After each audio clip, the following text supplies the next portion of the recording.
Please Sudhakar Singh.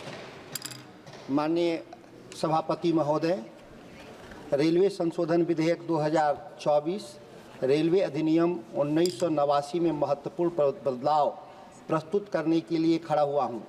विशेष रूप से railway board को एक वैधानिक इकाई के रूप में स्थापित करने के माध्यम से यह विधेयक भले ही भारतीय रेलवे के संचालन और नीति निर्माण को सरल बनाने का दावा करता हो, लेकिन यह दावा सिर्फ सतही है।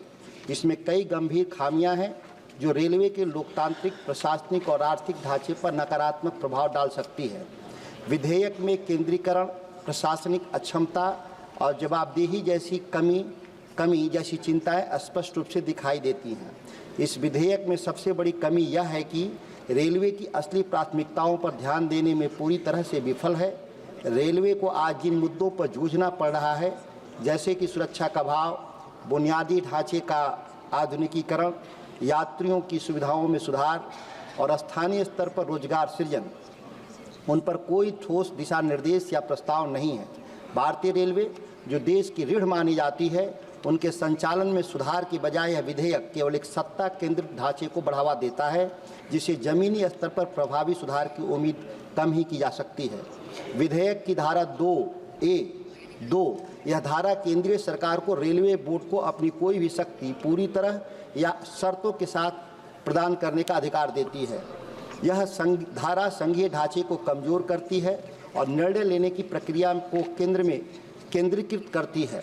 इस शक्ति का उपयोग क्षेत्रीय आवश्यकताओं को दरकिनार करने और बिहार जैसे राज्यों के रेलवे विकास की उपेक्षा करने में किया जा सकता है, जो ऐतिहासिक रूप से पिछड़े हुए लोग हैं। धारा 2(a)(3) रेलवे बोर्ड के सदस्यों की नियुक्ति के लिए योग्यता और शर्तें केंद्रीय सरकार द्वारा बनाए गए नियमों के माध्यम से निर्धारित की जाएगी। महत्वपूर्ण मामलों को भविष्य के नियमों पर छोड़ देना मनमानी नियुक्तियों और राजनीतिकरण का रास्ता खोलता है। यह रेलवे जैसे महत्वपूर्ण क्षेत्र में पारदर्शिता और व्यावसायिकता को कमजोर करता है। धारा 2(b) बोर्ड से जारी होने वाले आदेश और निर्देश सचिव या बोर्ड द्वारा अधिकृत किसी अन्य व्यक्ति द्वारा जारी किए जा सकते हैं। यह प्रावधान जवाबदेही को कमजोर करता है। गैर निर्वाचित अधिकारियों के माध्यम से निर्णय लेना लोकतंत्र में आवश्यक संतुलन और निगरानी को बाईपास करता है। धारा 200 भारतीय रेलवे बोर्ड अधिनियम 1905 को निरस्त कर इसे रेलवे अधिनियम 1989 में शामिल करना विधिक ढांचे को सरल बनाने का दावा करता है। यह सार्वजनिक हित की रक्षा के लिए बनाए गए ऐतिहासिक प्रावधानों को खोने का जोखिम पैदा करता है। स्थानांतरण के लिए सुरक्षा उपायों की कमी से विशेष रूप से लंबित विवादों और पुराने समझौतों के संदर्भों में कानूनी अस्पष्टता उत्पन्न हो सकती है। इसमें जो सुधार की आवश्यकता है वो भारतीय रेलवे की दशा और दिशा सुधारने के लिए प्राथमिकता सुरक्षा, बुनियादी ढांचे के आधुनिकीकरण, यात्रियों की सुविधा, रोजगार सृजन और पारदर्शिता पर होनी चाहिए थी। लेकिन रेलवे संशोधन विधेयक 2024 इन मुद्दों को पूरी तरह अनदेखी करता है। हाल के वर्षों में कई बड़े रेल हादसों में सैकड़ों लोगों की जान चली गई, जिससे रेलवे की सुरक्षा प्रणाली की कमजोरियां उजागर हुईं। बावजूद इसके विधेयक में सुरक्षा को लेकर कोई चर्चा नहीं है। रेलवे को आधुनिक सुरक्षा उपकरणों, ट्रैक सिस्टम और आपातकालीन प्रतिक्रिया तंत्र के बड़े पैमाने पर निवेश करने की आवश्यकता है, लेकिन यह विधेयक उन बुनियादी सुधारों से बिल्कुल अलग दिशा में जा रहा है। लालू प्रसाद जी, एक मिनट सभापति महोदय। माननीय लालू प्रसाद जी हमारे रेल मंत्री हुआ करते थे। उनका कार्यकाल स्वर्णिम कार्यकाल रहा। लालू प्रसाद यादव जी ने अपने कार्यकाल में रेलवे को लाभ में लाने का कार्य किया।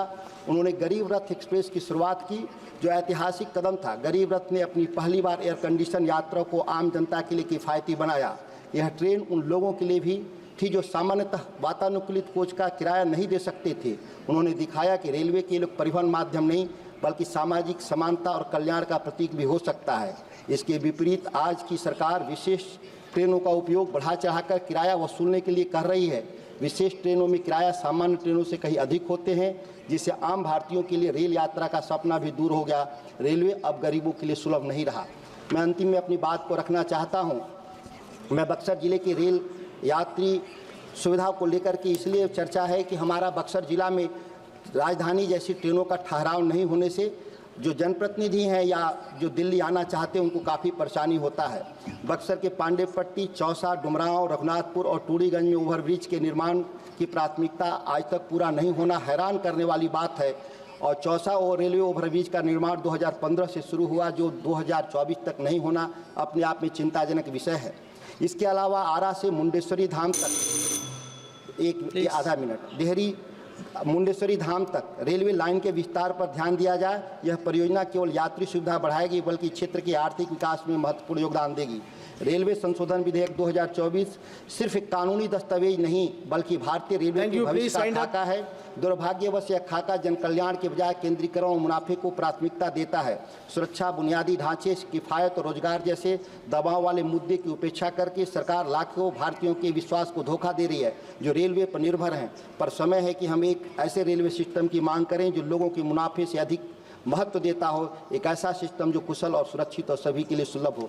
धन्यवाद।